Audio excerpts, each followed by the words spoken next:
Mesdames, Messieurs, bonjour. Bienvenue sur le plateau TV Cimodec 2018.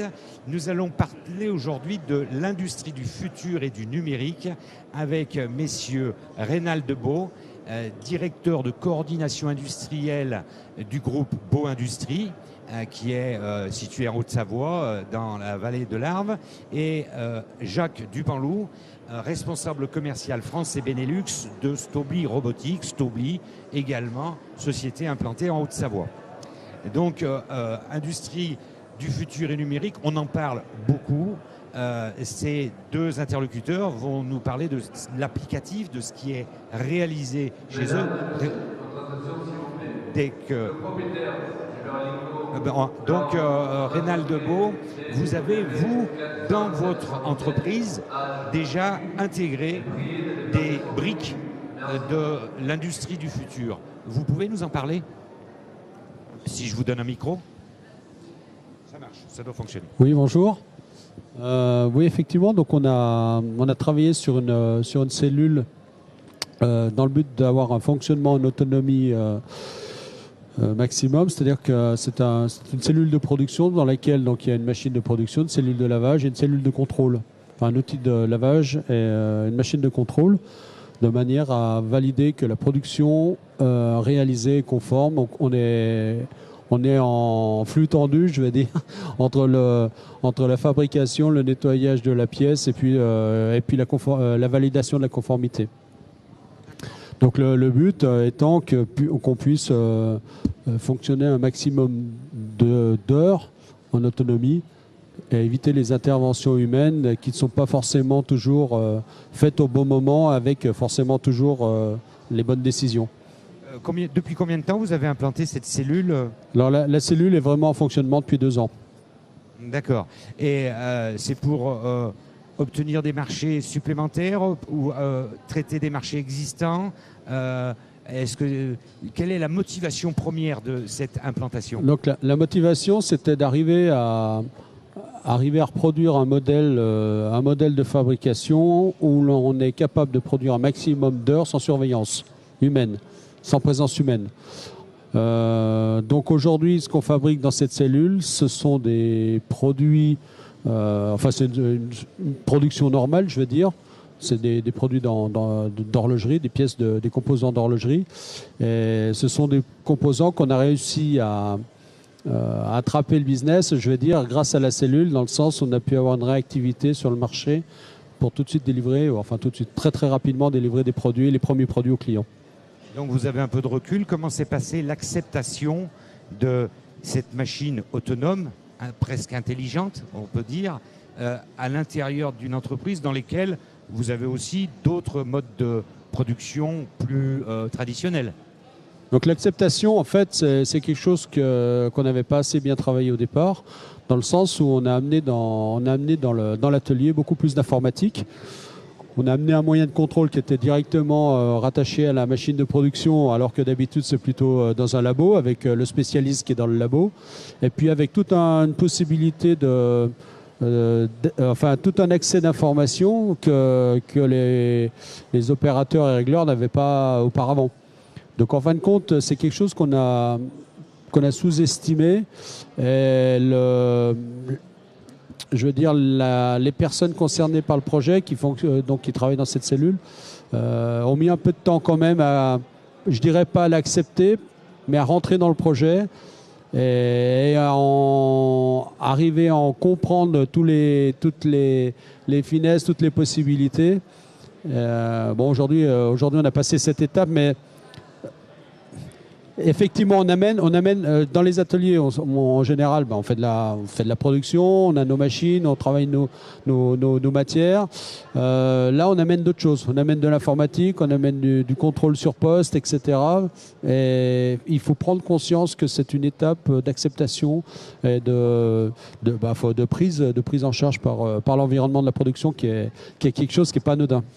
Jacques, en vendant des robots, en fabricant, concevant, vendant des robots, vous devez être confronté assez souvent. Il y a eu des freins dus à la crainte du robot durant ces dernières années. Où est-ce qu'on en est aujourd'hui? Vous qui avez une vision globale, est-ce que en France, on dépasse ce sentiment? Alors effectivement, si on fait un retour, il y a encore jusqu'à quelques années, l'image de la robotique en France, c'était pas une très très belle image. On était souvent décrié, souvent par méconnaissance, et on assiste à, depuis, on va dire, quelques années, à un changement complet. Il y a cette peur aussi du robot qui est maintenant disparue, et beaucoup d'industriels maintenant sont enclins à mettre du robot. On voit aussi, c'était aussi différentes raisons. On a très peu de formation robotique en France. Il y a de plus en plus d'initiatives qui se montent dans toute la France, des centres de formation, des écoles qui intègrent des robots. Donc tout ceci contribue à développer la robotique en France. Et quand on voit un petit peu, et maintenant tous les pays robotisent, le marché de la robotique est en pleine évolution. Donc la France maintenant a pris la mesure de tout ça et on assiste à un gros démarrage de la robotique. Donc on est en train, la France est en train de rattraper en quelque sorte ce retard sur l'industrie du futur, dont la robotique est une brique assez essentielle, dont le numérique, l'introduction du numérique dont vous nous parliez, Reynald, est importante. On change un petit peu les barrières qui mettaient la production d'un côté, le numérique, la programmation, le contrôle de l'autre côté. Donc ça, ces barrières-là sont en train de tomber ou il faut les faire tomber encore? Non, il faut les faire tomber. Bon, c'est vrai que dans la cellule, il y a également un robot. Et, en fin de compte, l'opérateur qui était avant un technicien d'usinage, maintenant, effectivement, il a le robot dans son cercle de travail, dans sa surface de travail.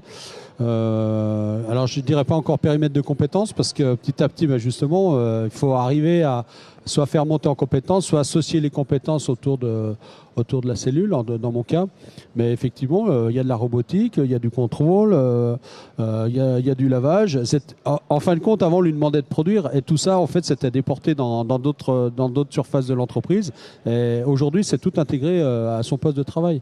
Donc l'homme a une grande importance finalement, même si les machines entre elles dialoguent, se disent, s'autocontrôlent, l'homme a une grande importance et devient pilote d'un ensemble global. Alors en fait, le but, c'est d'arriver à avoir une décision quasi instantanée par rapport à un phénomène qui se produit ou qui va se produire, qui peut être anticipé. Et effectivement, l'homme aujourd'hui a forcément plus de métiers, entre guillemets, ou plus de connaissances dans chaque métier qu'avant. Avant, il était usineur.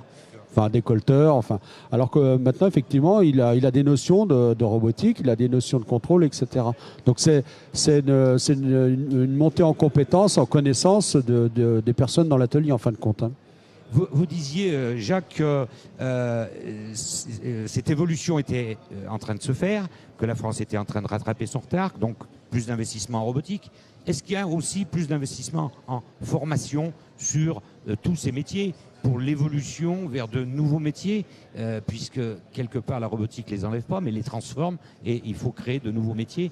Est-ce que la France est prête à faire ça? Est-ce qu'elle le fait? Est-ce que la formation professionnelle, le Big Bang de la formation professionnelle va aider à cette transformation? Effectivement, de toute façon, il n'y a pas de robot sans homme. Hein. Donc, comme on a coutume de dire chez Stobli, l'homme et le robot forment un duo et non pas un duel. Effectivement, on assiste à de nombreuses formations qui sont en train de se mettre en place. On voit localement avec l'initiative ici au SMAI, on a des robots depuis plusieurs années, le campus des métiers. Et effectivement, même certaines formations sont en train de se réformer. Je parle notamment par exemple les BTS maintenance. On introduit dans les formations maintenance de la robotique. Donc on a même pris conscience que dans les formations maintenance, il fallait parler de robotique. Pourquoi? Parce qu'on va former des techniciens de maintenance, mais des gens qui demain seront à la tête des investissements, des travaux neufs. Donc ils auront aussi leur mot à dire dans les investissements et il faut qu'ils aient une connaissance de la robotique. Donc au gré du territoire français, on a des formations, souvent même des formations en alternance qui se mettent en place avec des formations purement robotiques. Donc Reynald, en forme de conclusion, l'industrie du futur, c'est aujourd'hui finalement. Et le numérique, c'est aujourd'hui, on est sur le chemin. Oui, tout à fait. Oui, ça a démarré. Moi, dans l'entreprise, parfois, je dis le futur est derrière nous. Donc, effectivement, on est dedans. Et moi, je veux dire, quelque part, on démarre seulement. Hein. Je pense qu'on va créer des nouveaux métiers assez rapidement. Je pense notamment à un métier ou un rôle que j'appelle le superviseur. Hein, aujourd'hui, Aujourd'hui, on achète de la capacité dans nos PC, dans nos serveurs pour stocker tout un tas d'informations, avec globalement peu d'analyse derrière, peu de choses utiles qu'on en ressort de tout ça. Donc je pense que demain, effectivement, on aura un rôle superviseur. Et pour moi, le numérique, c'est toute cette partie informatisation. Et je pense qu'on n'en est qu'au début, parce qu'aujourd'hui, on parle robotique, ça c'est les outils. Mais je pense que le cœur demain, c'est d'avoir une organisation qui nous permettra de répondre en instantané, quasi instantané à un phénomène, ou voire même de pouvoir anticiper. Je me prends souvent comme modèle la Formule 1, on les voit avec des PC, avec toute une batterie d'écran, etc. Ils sont capables à un moment donné de savoir ce qui va se passer, ou faut vite intervenir, faut vite faire rentrer la voiture au stand, parce que, etc. Et moi je dis demain, notre organisation de production, je la vois comme ça. Je pense que nos machines, en termes de technicité, elles vont arriver à des limites. Par contre, je pense qu'on a une grosse marge encore au niveau de l'organisation et l'optimisation de l'utilisation de nos moyens de production. Avec l'homme qui devra aussi devenir beaucoup plus, entre guillemets, pluridisciplinaire, et puis une montée en compétences qui va être importante. Je pense que l'informatique industrielle, demain, ça sera un rôle qui sera énorme dans l'entreprise. Mais aujourd'hui, c'est encore... on en est peut-être encore qu'au balbutiement, je dirais. Au début de l'industrie du futur numérique. Merci, messieurs, d'avoir répondu à nos questions. Pour les téléspectateurs de Cimodec TV, Cimodec 2018, vous étiez en direct sur le plateau de Cimodec TV en partenariat avec Machine Production. Merci et bonne journée.